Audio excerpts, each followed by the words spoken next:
Hello everyone, welcome to my channel political and social issues. जैसे कि हमें पता है कि 1947 के पहले जम्मू एंड कश्मीर एक प्रिंसली स्टेट था। फिर ऐसा क्या हुआ कि 1947 means independence of India and Pakistan के बाद जम्मू एंड कश्मीर का कुछ पार्ट इंडिया में और कुछ पाकिस्तान के पास चला गया। और फिर जो दो कंट्रीज़ के बीच की बात थी वो यूनाइटेड नेशन में कैसे पहुंच गई। So today we will talk about instrument of annexation. Because of this, Jammu and Kashmir became an integral part of India. Let's start. Myself Priya Mishra. अगर आप मेरे चैनल पर न्यू हैं तो लाइक एंड सब्सक्राइब करिए और bell icon को press करना ना भूलें। इससे आपको मेरे द्वारा बनाए गए वीडियोस के नोटिफिकेशंस मिलते रहेंगे। जैसे कि हमने हिस्ट्री ऑफ कश्मीर लेक्चर में ये देखा है कि जम्मू एंड कश्मीर के महाराजा हरि सिंह थे। अगर आपने मेरे द्वारा बनाए गए हिस्ट्री ऑफ कश्मीर का लेक्चर नहीं देखा है तो देख लीजिए, इसकी लिंक मैंने डिस्क्रिप्शन बॉक्स में दे दी है। 1947 में ब्रिटिशर्स ने इंडिया का पार्टीशन कर दिया। जिन्ना की थियोरी थी टू नेशन थियोरी। उनके हिसाब से हिंदू एंड मुस्लिम दो अलग अलग कंट्री हैं। इंडिपेंडेंस के बाद उस टाइम पर इंडिया में 565 प्रिंसली स्टेट्स थे, जिनमें से एक जम्मू एंड कश्मीर भी था।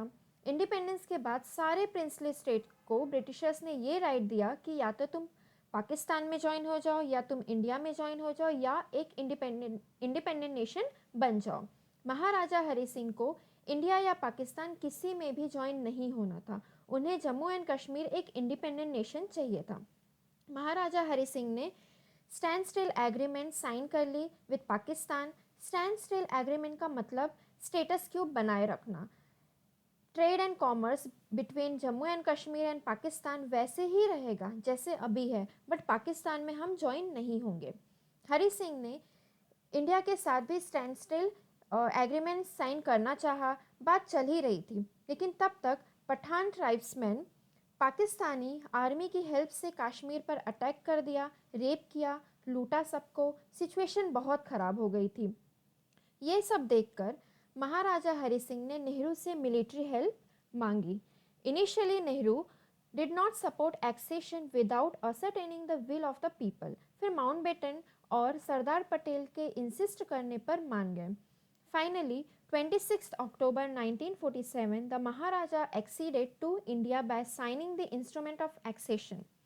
शेख अब्दुल्ला ने इंस्ट्रूमेंट ऑफ एक्सेशन को सपोर्ट किया and he was appointed as head of emergency administration.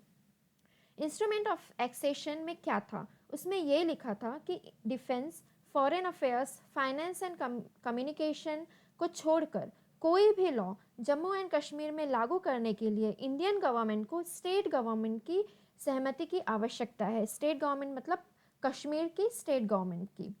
Instrument of accession के साइन होते ही इंडिया ने अपनी आर्मी एरोप्लेन से भेजी कश्मीर में। इंडियन आर्मी ने अटैकर्स को पीछे भगा दिया, लेकिन कुछ area for example Pakistan occupied Kashmir, PoK भी कहा जाता है इसको, एंड आज़ाद कश्मीर, वहाँ से हम अटैकर्स को नहीं भगा पाए बिकॉज 1 जनवरी 1948 में इंडिया कश्मीर इशू को लेकर यूएन में जाते हैं। इंडिया ने वहाँ पर क्लेम किया कि पाकिस्तान के ट्राइब्समैन ने कश्मीर पर अटैक किया है। इंडिया ने यूनाइटेड नेशन से ये रिक्वेस्ट किया कि पाकिस्तान को ऐसा करने से रोका जाए।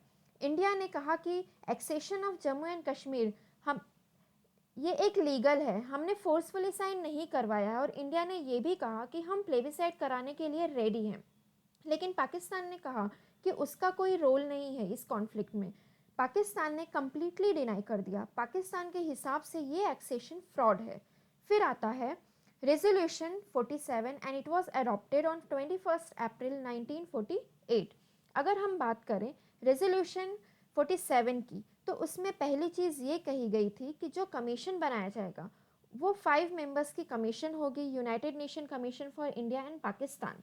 और दूसरी चीज़ ये थी कि अगर जम्मू एंड कश्मीर में पीस और प्लेबिसाइड करवाना है तो 3 स्टेप प्रोसेस को फॉलो करना होगा।